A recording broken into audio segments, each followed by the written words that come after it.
যে ইয়াজিদের ব্যাপারে আমরা চুপ থাকব, আমরা তাকে কাফেরও মনে করব না, আবার তাকে আল্লাহর ওলিও মনে করব না, বরং তার বিষয়টি আমরা কি করব, তার বিষয়টি আমরা আল্লাহর উপর ছেড়ে দিব। তাকে ভালো বলার সুযোগ নেই। তিনি আমাদের দেশের রাজনৈতিক নেতাদের মতোই একজন শাসক ছিলেন। আলেম ওলামাদের ভালোবাসেন, শ্রদ্ধা করেন, ক্ষমতার প্রতিদ্বন্দ্বে ইয়াজিদের ব্যাপারে কোনো কিলুকাল ছিল না। বিশ্বস্ত ইতিহাসগুলো বলে এজিদ এ বিষয়ে খুব দুঃখ প্রকাশ করেছে। তার ইরাকের গভর্নর জিয়াদ হযরতে হুসাইন রাদিয়াল্লাহু আনহুকে এইভাবে কতল যে করেছিল, এজিদ আসলে কতল করতে বলে নাই, এটা ইতিহাসের লেখা। বাকি এজিদের বিষয়টা খুব সেন্সিটিভ, স্পর্শকাতর, যেহেতু তার আমলেই হযরতে হুসাইন নিহত হয়েছেন। এই জন্য এজিদের পক্ষ নেওয়া বিপদ, বিপক্ষ গেলেও কিছু বিপদ দলিল প্রমাণে আসে হাজির হয়। মিডল পয়েন্টে থাকতে হবে। তো ঐতিহাসিকগণ একমত যে এই ঘটনা ঘটতেছে কারবালা এবং ইরাকে, আর তৎকালীন যিনি খলিফা ইয়াজিদ তিনি ছিলেন কোথায়?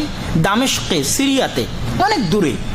তিনি জাস্ট নির্দেশ দিয়েছিলেন যে তাকে বাধা দাও ইরাকে ঢুকতে, হত্যা করার কোন নির্দেশ ইয়াজিদ দিয়েছিলেন এই মর্মে কোনো প্রমাণ ঐতিহাসিকগণের পক্ষ থেকে পাওয়া যায় না। ইয়াজিদ একজন শাসক, যার নেক আমলও রয়েছে, তার খারাপ আমলও রয়েছে। সুতরাং তার সাথে আফজা এলা মাকাদ্দমা, তিনি যা করেছেন তার সেখানে তার বদলায় তিনি পৌঁছে গেছেন। ইয়াজিদ ইবনে মুআবিয়া রাদিয়াল্লাহু তাআলা আনহু এই কাজে কোনো হাত ছিল না, এই কথাই ঠিক। ইয়াজিদকে কাফির বলেন, এ কথা কি ঠিক? সঠিক না। ইয়াজিদ ইবনে মুআবিয়া কাফির কেউ সাব্যস্ত করেছে কোন যুগে কোনো আলেম সুন্নাহপন্থীদের মধ্যে কেউ এটা সাব্যস্ত হয়নি। ইয়াজিদ কখনো তার নিকটাত্মীয়, তার বংশের মানুষ হোসেনকে হত্যা করার নির্দেশ দেন নাই।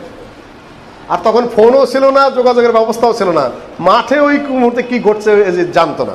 হুসাইন রাদিয়াল্লাহু তাআলা আনহুর শাহাদাতের পেছনে ইয়াজিদ সরাসরি জড়িত নয়। যখন ইয়াজিদের সামনে উপস্থিত করা হলো হুসাইন রাদিয়াল্লাহু তাআলা আনহুর মাথা, ইয়াজিদ কাঁদতে থাকে আর বলতে থাকে, আমি তো নবী পরিবারের হুসাইনকে শহীদ করতে বলি নাই।